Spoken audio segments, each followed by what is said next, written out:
Rev it up and welcome to Cars Yeah, show number 2373. Today I'm talking with someone who goes by the nickname The Stiglette.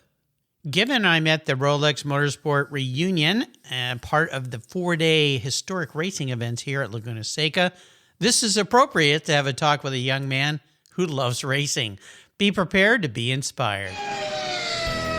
This is Cars Yeah, where you'll enjoy interviews with inspiring automotive enthusiasts. Mark Green is here to provide you with a fuel injection of automotive inspiration. So get in, sit down, buckle up, and get ready for a wild ride here on Cars Yeah.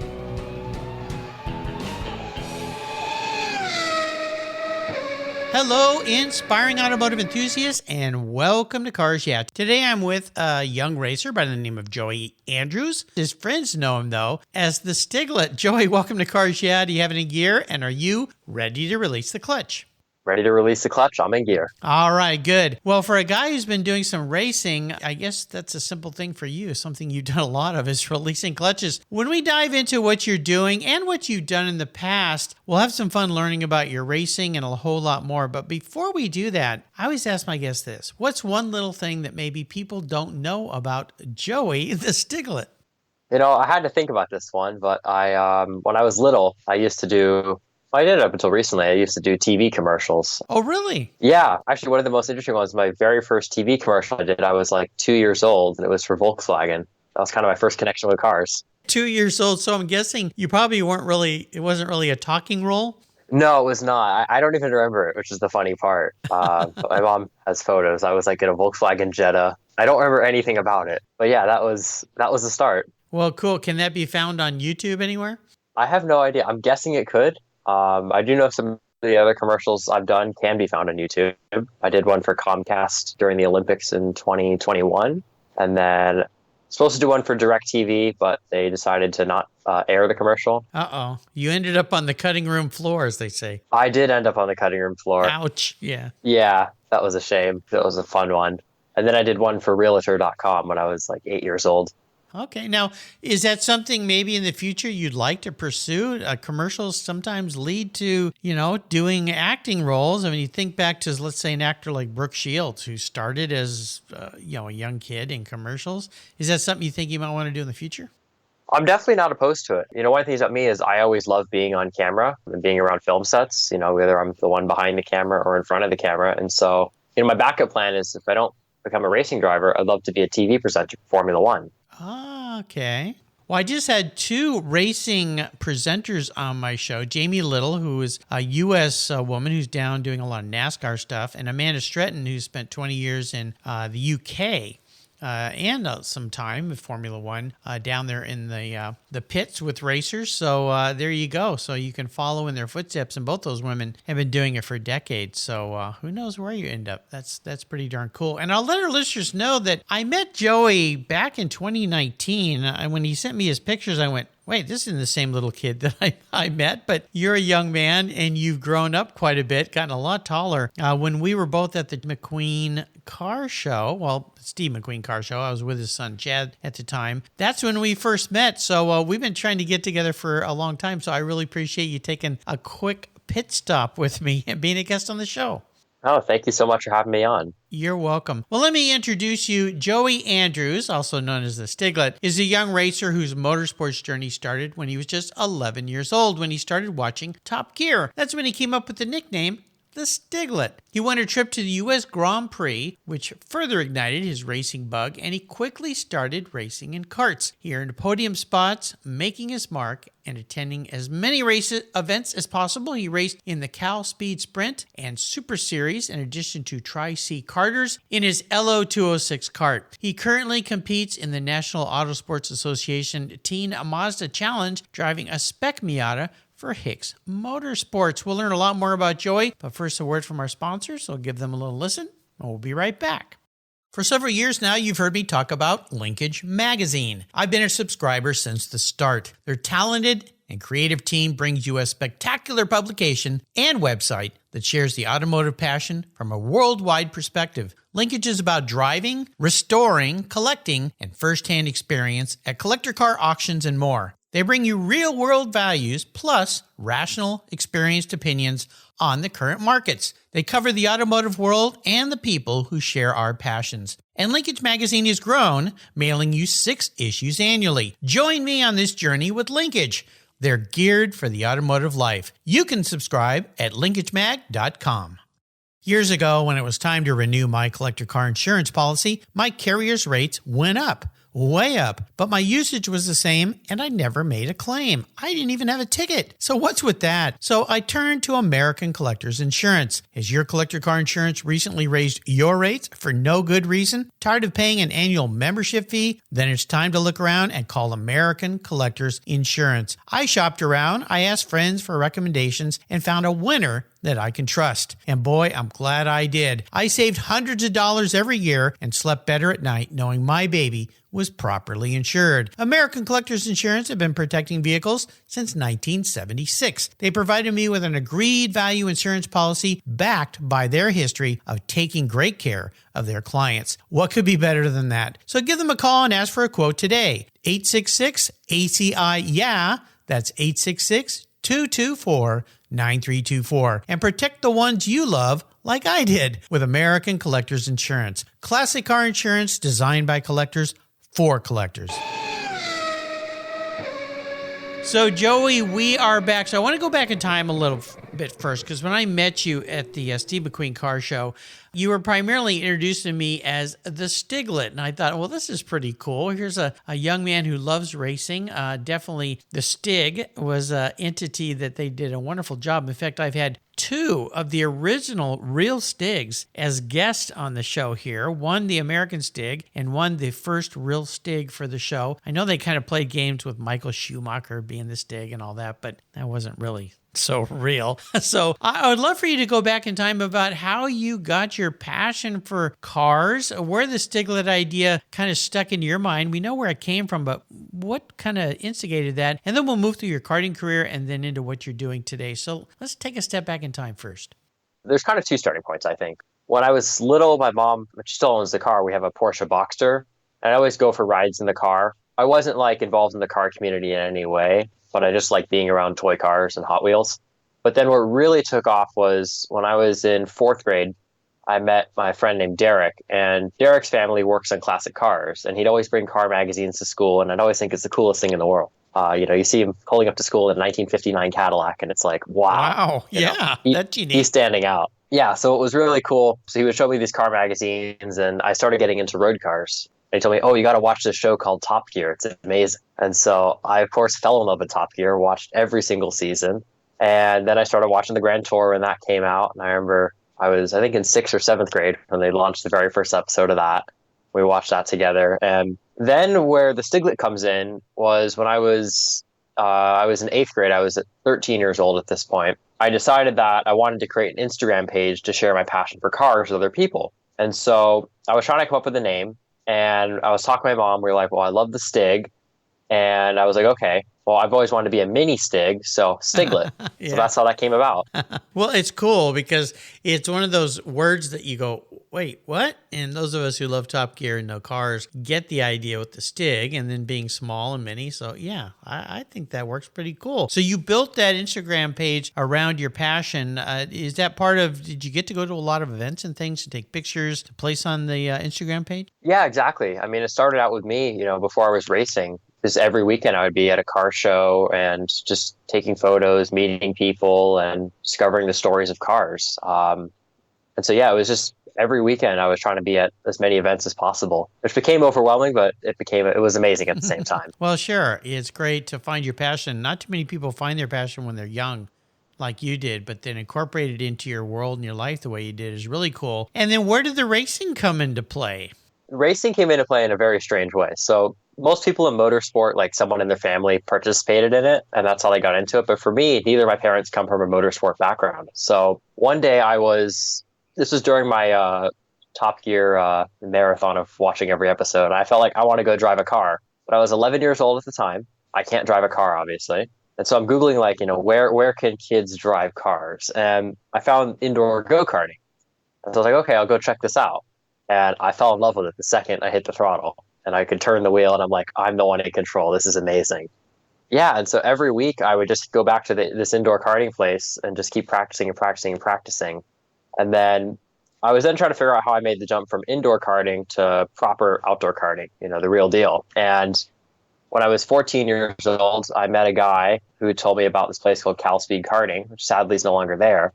But that's where I started racing outdoors on big circuits. When you made that transition into that move from indoor karts to something more real, because that no doubt led to racing, if you will, and things started to get really serious really fast versus indoor karting, which is kind of fun. Obviously, it's a step up from the Disneyland cars on rails. Yeah, exactly. You're actually under control, but definitely a difference. But when did you realize that, you know what, this karting's fun, but I do have a passion for competition? I would say I realized it probably when I was like 12 years old, only a few months into my indoor karting journey. Because the struggle I was figuring out was like, it was funny, was at this indoor karting place, they had pictures of like, the European championships of karting in the wall. And you look at this, you'll be like, I want to do that. But it's like, how? And I would be Googling like, how, like, do you get paid? Are there teams that hire you? Like, I had no idea how it worked. And all I would find was advertisements to be an Uber driver. Little bit different. Yeah, quite different. And I was like, how in the world do I make this happen? So it was honestly just a total string of luck that I got introduced to outdoor karting. And it took me almost 3 years to make that jump. I remember there were days where I was just like, I felt so hopeless because I was like, how in the world do I do this? I just could not figure it out. Yeah. Well, and plus you're in the middle of school, so all the school activities and things like that consume a person. Most young kids might have a sports hobby or something like that, but when you start to get serious, especially about racing, traveling, and all the complexities and cars and train, there's just so many tiny pieces that all have to weave together. So when you finally found a source or a place, how did that all come together for you so you could go, okay, now I can actually race karts? Yeah, so essentially I went to CalSpeed Karting and I went to a race called LAKC, which stands for Los Angeles Karting Championship. And I was walking through the paddock and I remember it was like a very cold, rainy day. And I would see all these people with karts, but I was like, where do you buy a kart? How do you talk to these teams? How does it work? And so I left there kind of confused. I was like, okay, I found the karting circuit. I just don't know how to drive on the circuit. And then I met someone who told me that their track actually had rental karts. Not only did they have rental karts, but they had racing series for those rental karts. Oh. So I was like, okay, this is perfect. I can just arrive and drive, kind of like indoor karting, but on a proper circuit. Right. And so I showed up for a race, and I didn't know they had like a beginner series and a series that was much more advanced with drivers who had 30 plus years of experience. Oh my So God. I showed up to the advanced series because I didn't know any better. And I remember I went out for qualifying and I just thought to myself, like, what in the world am I doing? It was very overwhelming how off pace I was, how confused I was. But where I was really lucky was everyone was super nice and welcoming. So even though I wasn't doing very well in my first race, I felt comfortable and I had a great time. So that was kind of the step of where I started racing in outdoor circuits was the CalSpeed Super Series. And I remember it was probably, I would say, until a year and a half in where like I really started making big progress and really started working my way up the ranks there. But it was such a pivotal journey. And I learned at that point, like, because when I went in, I had these expectations like, oh, I'll just show up and win. I didn't realize motorsport's not easy, obviously, but I learned the importance of the community aspect in both racing and the car world. And that made the biggest impact on me was that first year and a half where that was kind of everything for me of why I showed up there, why I kept coming back. Well, it's the way the car world is. I think, I know after talking with so many people and being involved in it, it's a real helpful group. And I raced in vintage racing, which is far from pro, but in vintage racing, it's the same way. If you have, you blow a clutch, you get on your track bike and ride around and ask if anybody's got a clutch for a 1967 Lola T290 Sports Racer. And lo and behold, somebody go, yeah, here's one, take it. And that's the way it goes. So it's a wonderful, wonderful group. Now, as we fast forward, you find yourself now in real cars, Miatas, which is a wonderful place to start. I've had so many people on the show that either race in Miatas or started in that and then evolved and grew out of that. How did that come together? Yeah, so Spec Miata, the idea of it came about last year. So essentially in 2022, I was racing competitively, club level, national race as well. And I was trying to figure out, because I knew I was 17 years old at the time, like I got to make the jump to cars. And so I was working with my coach named Casey Cook, and he was telling me about, how I have to get a race license and kind of telling me about the opportunities that Spec Miata had. And so basically my plan last year was figuring out, okay, I'm going to finish my year strong in karting, but I'm going to use this year to really build the bridge for Spec Miata. And so, yeah, it all started through my coach, Casey Cook. He was the one who pointed me in the direction, and it set me up with the race team, Hicks Motorsports, and got me my first test day in the car. And it was pretty amazing to see it all come together. Yeah, what was that like, that experience going from, because that is a jump, even into a Miata, which they're wonderful cars for starting in because of the size and speed and everything. They're just a nice transition. But what was that, in your words, like when you first got into one and actually ran your first event? What was that experience like for you? I remember when I entered my first race in it this year, I just thought to myself, like, I remember I was on the outlap and I just thought, wow, we're actually doing this. And I thought back to 11-year-old myself who was like, how do I do outdoor karting? And I'm like, now I'm in a full race car. And so that was kind of my main thought at the time of the progress we've made. But it was kind of an emotional moment for me because I was like, we're actually doing this. Yeah, I made it. Yeah. And now I look at it, I'm like, okay, well, now I want to get to the professional level. And so there's, now there's a whole nother ladder to climb. But it was a huge difference going from karting to cars. I mean, when you're on a full-size track of like these famous tracks you've heard of, like Willow Springs, my first test day, I remember I was racing. I was at the Rain at Auto Club Speedway, and that was my first time driving in the rain because in Southern California it never rains. It was Yeah. It was quite a way to jump into it, just head first, going for it, and that's kind of been my approach this year. It'll wake you up. The first real vintage race I did was in an open wheel 1960 Lotus race car, and it was raining. And Wow. yeah, I was scared to death. I was like, what am I doing here? I've got little children. I've got to race. This is crazy. Rooster Tails, and they put us out there, all of us are rookies. So I was out there with all different kinds of cars, closed wheel car, big bore, Corvettes, and I'm in this tiny little race car that nobody could see in the spray, thinking, I'm going to die. But I think driving in the rain and living up here in the Northwest, we're kind of used to it at the streets, but you go slower. And that's a good thing to start with, to kind of learn Absolutely. car control slower. Yeah, most definitely. When you think about racing, is there a person that's been a bit of an inspiration for you? Could be a mentor, or could be just some racer that's been influential in your life. Yeah, there's been a few people. I wouldn't say there's been like one person who's mentored me individually. It's kind of been a bunch of people in the car community as a whole. But like, if I point out some specific people, like, I don't know if you know Michael Dolphin.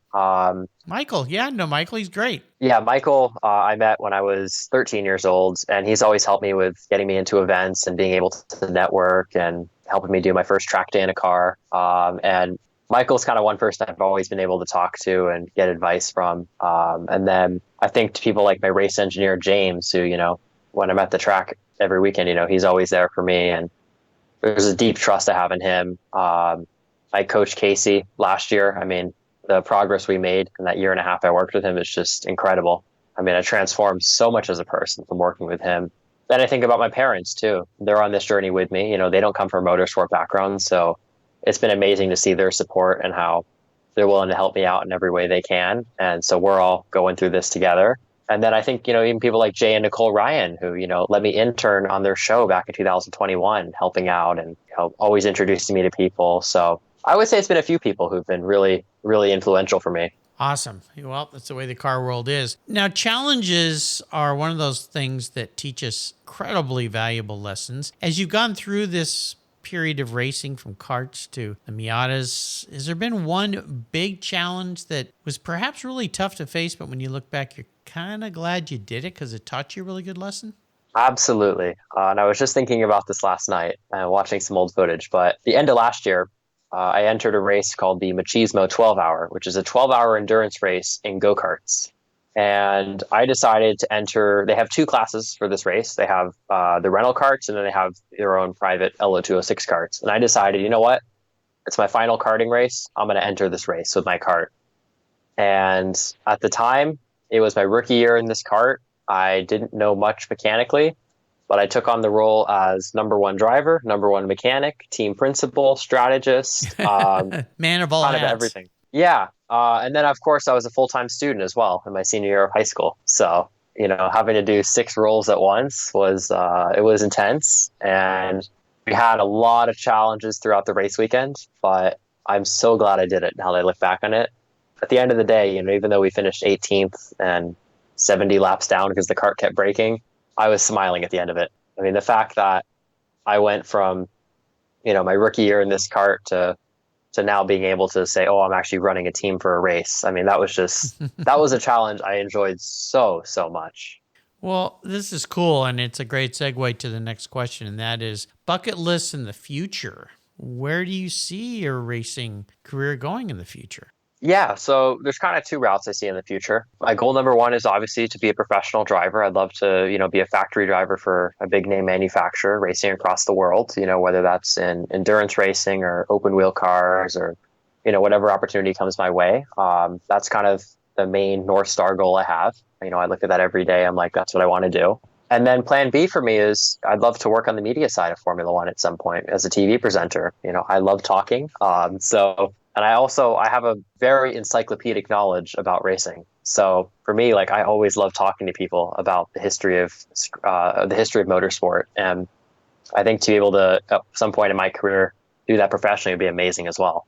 Awesome. Great. Well, there you go. Good to have bucket lists and direction of where you want to be. And the racing world certainly offers so many different opportunities and many people playing all those roles as guests here on the show. So I love it. I want to talk about one special vehicle in your life. Now, you're a young guy. How old are you today? Today, I'm 18 years old. 18 years old. Oh, my gosh. I'm trying to remember back to that. Whew. Well, you're way ahead of me when I was 18. My biggest goal was to figure out how to buy another surfboard so I could go surfing. So there you go. I think also starting college. So there were those things in front of me. When it comes to one special vehicle in your life, now this could be a car you've owned. It could be a race car you've driven. What's that one special vehicle for you?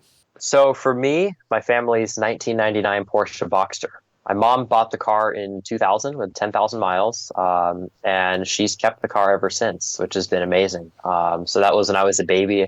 I'd go for rides in that car. I figured out a way to disable the airbag, and then nice. I learned to drive manual on that car. I mean, I technically taught myself. I remember I said to my mom one day, I was like, "Oh, can I drive the Porsche?" She's like, "Well, you don't know how to drive a stick shift." I was like, "No, I do." And I did. I got my race license with that car. I've taken that car on track a bunch, and it's I drove it today. So that's been the car that's always been with us, and we're never going to sell that car. It's been an amazing journey. Well, my listeners know I'm a Porsche fan. So both my kids, I told them their first cars had to be a stick shift, and they both learned how to drive in my 1972 911S Porsche, which was I did that for a specific reason, probably more for me than them. But I always thought, later on, you're going to say, hey, the first car I learned to drive a stick shift in was this car. Although I will say my son, when he was 8 years old, we were on a farm, and he did learn how to drive a VW Bug that was a stick shift at 8. So we had to put some pillows behind him so he could reach the pillows, or the pedals rather. But yeah, and then when I later got my 87 Turbo, my son took that out for a drive. I think he was 17 at the time, and got to learn about turbo lag, which was a fun thing for him. But the Boxster is such a great car. It's just forgiving, fun, nice size, kind of Miata size-ish, a little bit, maybe a little bigger. The Miatas that you guys run, are they older Miatas, newer Miatas? Yeah, so Spec Miata, it's the first and second generation of the Miata, the NA and the NB. So it's 1990, I forget what the first year production Miata was. I want to say it was 1990 up to 2000. So yeah, it's the older Miatas we run. Okay. My car is a 1993. So it's the first generation pop-up headlights. Remember, I worked with a guy when they first came out, and he bought one, and we used to go to the gym together, so he'd let me drive over to the gym in his car, and I just thought, this is the coolest little car. I mean, everything about it is just right there, right in your hands, and I was driving, I think at the time I was driving an 84 Porsche Carrera Cabriolet as my daily driver, so I was used to driving a 911. Now that was an 84, so a little different, but I remember that Miata thinking, this is a cool car. I really, really like this. So I'm a bit of a car psychologist here on Cars Yeah. I'm going to crawl into your head a little bit here, Joey. If you were manifest, reincarnated, pun intended, as a vehicle, what would you be and why? So this is an interesting one, but I think I would be a Mercedes E-Class. Okay, now why is that? I think as a person, the way I've come up through the car world, I've been able to indulge myself in so many different aspects, whether it's racing, car detailing, videography, photography, my encyclopedic knowledge, to just networking with people, or now learning how to work on cars. So I would say I've become very versatile. And the thing about the Mercedes E-Class, I always think, is that car is one of those cars that can do everything. It's a comfortable daily driver. It's a sports car. It's a luxury car. Big, but not too big. Like it kind of does everything. So yeah, they're wonderful cars. In fact, I was at the Porsche. I think it was my first time at the Porsche factory, and we were walking around. We were very lucky. We got a private tour, and we walked by this old brick building, one of the original buildings, and there were these windows down kind of at the sidewalk level. And I kind of peeked down in there, and there were all these Mercedes in there. They were E-Class Mercedes. And I asked the guy, I said, why do you guys have a bunch of Mercedes here? And he kind of smiled, and he said, oh, that's kind of a secret. And I go, what's going on? He goes, well, we're building E500s, the motors and the cars for Mercedes. And I thought he was joking. This was right before they were announced and they came out. There was little hints of them. And it turns out that they did. I've always loved those cars going back to that model all the way up. I just think you're right. They just kind of do it really nicely. You know, philanthropy and giving back is so important in people's lives. Is there a way that you either think about that today or perhaps in the future that you'd like to give back to others in the automotive sector? yeah, absolutely. So currently right now, I'm an ambassador for Drive Toward a Cure, which Drive Toward a Cure raises money for research on Parkinson's disease and helping out patients there. And so last year I did a car rally as a charity event. And this year I'm going to plan a couple events to help them out. And then in addition, in karting, I've gotten into coaching now and helping out the next generation of people. So helping them not only on track with how to get faster, but also off track, how to figure out the logistics. And, I think about the challenges I went through. And I want to help people who don't come from a motorsport background be able to enjoy our sport and learn how to be involved. The other thing in the future I want to do, once I'm retired from my professional career, is I want to create a driver development program where, people can come and train on the simulator, work out in a gym and learn how to really work on the business side of motorsport and kind of become the all-around perfect driver. So for me, I really enjoy helping people out. I think it's one of the great things about the motorsport and car world is how interconnected it is. And for me, nothing feels better than seeing someone you're helping out improve and just get better and better. That's awesome. Great attitude to have. Of course, Deb Pollock is the one behind Drive Toward a Cure. She's been a guest a couple times now on Cars Yeah, I believe. Been friends with her for some time, and it's a great thing that she's doing for Parkinson's. I'll put a link to that on Joey's show notes page for you who have maybe missed my talks with Deb or not familiar with Drive Towards a Cure. Great thing, and it ties cars and people and events all together to raise money for a wonderful cause. How about a great book? Is there a book out there you'd like to share? Yeah, there is. So one of the most influential books that I read only last year for the first time was by a man named Enzo Mucci called The Warrior's Mind. And Enzo is a driver performance coach from the UK, and he works with drivers all the way from people just getting into car racing to, now Formula One reserve drivers such as Liam Lawson. But what's amazing about Enzo's story is Enzo was kind of like me, where he didn't come from a motorsport background, found a way to have a driving career racing Formula Ford. And then now he's working and developing some of the best drivers in the world. And so this book talks about what it takes to become the ultimate driver. And it's such an amazing book. And not only does it talk about driving, but you learn so much about the way the human body works and your brain and how to really maximize your performance. And I remember after reading that book, I just kind of people say, oh, it opens a gate. But what's funny was after reading that book, I won my biggest race ever. And what's cool is I commented on Enzo Mucci's YouTube channel about that, and he responded that he was so proud of me. And that really had an impact on me. So everywhere I go, I bring that book with me. It's always in my backpack, every track I go to. It's kind of like, I guess, my racing Bible. So yeah, that's definitely my favorite book I've ever read. Oh, great recommendation. And he's right. I mean, there's an old saying in racing that many a race is won before you get to the track. And a lot of that has to do with prepping the car, having everything ready to go, but also, of course, the driver being prepared and the mindset. And I've had hundreds of race car drivers on the show, and many of them talk about that you can lose a race before you even get in a car if your brain isn't in a perfect place, in a mindset to win. Could be distractions, could be you're just not too sure about the race, something isn't quite right. But it's like that in life as well. It's kind of Think and Grow Rich, that great book. Yeah, you got to get your mind straight first. And that's such a big part of racing. A lot of the greats, like Ayrton Senna's, talk about that as well. Getting your mind in the right place before you go in. Realizing when you step in the car, I'm going to win this race. Or at least thinking that. So, great book. I'm glad you recommend it. I'm not sure anybody's...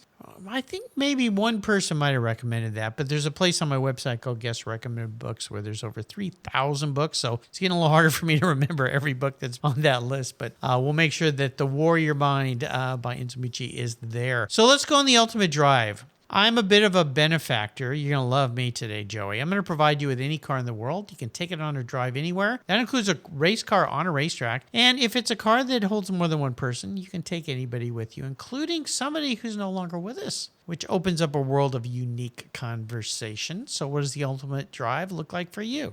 So this one is it's a very strange combo. Okay. It's a bunch of dreams coming together at once. So I would be with Sir Jackie Stewart. He's someone like me who loves telling stories, so I'm fascinated by that guy. I'd be with Sir Jackie Stewart in a Ferrari P4, and we would be in Scotland doing the North Coast 500 road. Nice. Oh, yeah. You know, that road, I've had several people, my son's been up there in that part of the region, and, you know, until somebody told me about that and I started looking into it, I went, really? There's good roads up there in Scotland? I had no idea, but that sounds pretty cool. Yeah. So if you could ask Jackie one question today, what would it be? I think I would ask him, what was your favorite moment off track, but within the racing community? He's got enough to draw from, so you might have to stop and think about that one a little bit. Yeah, exactly. And I just think about, like, in 1960s and the 1970s, you know, you look at racing, how tight the community was back then, and the stories you hear from all the drivers knowing each other. I mean, like the movie Grand Prix, and I just think, like, there had to be some fascinating conversations I wish I was a fly on the wall for. You've taken us on a wonderful ride here today, Joey, and I can't thank you enough for taking a little pit stop with me and being a guest here on the show. Before I let you go, could you share maybe some parting words of inspiration or wisdom? Yeah, so a favorite quote of mine that I always look at every day comes from Niki Lauda, and it was when he won I believe it's the Loris Sport Award, which goes out to any person who's had an impact in the sports world in any sport. It's a huge award. Now, this is back in 2016. He said, "I would like to dedicate this award to the loser, because I will tell you, out of all my experience, while winning is great, out of losing, I always learned more." Yeah, I love that. I knew you were going there as soon as you mentioned him, and I'll bet you I know where he's going to go with this. Yeah, it's all about learning, and racing is all about learning and improvement, and especially coming from him. Oh, wow. He was so driven and so, gotta win. But the fact that he realized the importance of experiences and losing, teaching you a valuable lesson was really powerful, especially when he got that award. So if you look at Lauda's career, I mean, not only was after Formula One when he went to the airline business, and then, you know, he finished his career working for Mercedes. You know, he was a man who was always driven, always wanting to improve, always an inspiration to me. Definitely. How can people follow along with you and learn more about you, Joy? Yeah, so I'm on YouTube, Instagram, Facebook, and the app Roadster. My username is the Stiglette. And then I also just launched my website, thestiglette.com. So definitely check that out. And Great so that's website. how you can follow me. Yeah, Thank you. absolutely. And driving for Hicks Motorsports, do they have a website? They have an Instagram page, but they do not have a website. I believe it's at Hicks Motorsports. Well, Joey, this has been so much fun to catch up with you. Really proud of where you've come from, what you've done, and where you're going. Love having young people on the show, especially racers. So here's to your future. A big cheers to you. Until you and I talk again, my friend, I'll see you down the road. Awesome. Well, thank you so much, Mark, for having me on the show. You bet. This was fun. And remember, if you're lucky enough to be out here with me at Laguna Seca Raceway, the Rolex Motorsport reunion is happening today, tomorrow, and the next day. Going to be fun. Lots of very cool cars. If you see me out at the track, please tap me on the shoulder, or any of the events happening this wonderful week here at Car Week, including the Quail, the Pebble Beach Concours, any of the many auctions. There's so many fun things to do. I hope to see you here. Thank you so much for joining us on today's ride here at Cars Yeah. Drive on over to carsyeah.com to find show notes and inspiring automotive fun. Download your free copy of Filler Up, a fun book filled with gorgeous photographs of fuel filler fun, including quotes from more inspiring automotive enthusiasts. Download your copy today, and we'll see you next time on Cars Yeah!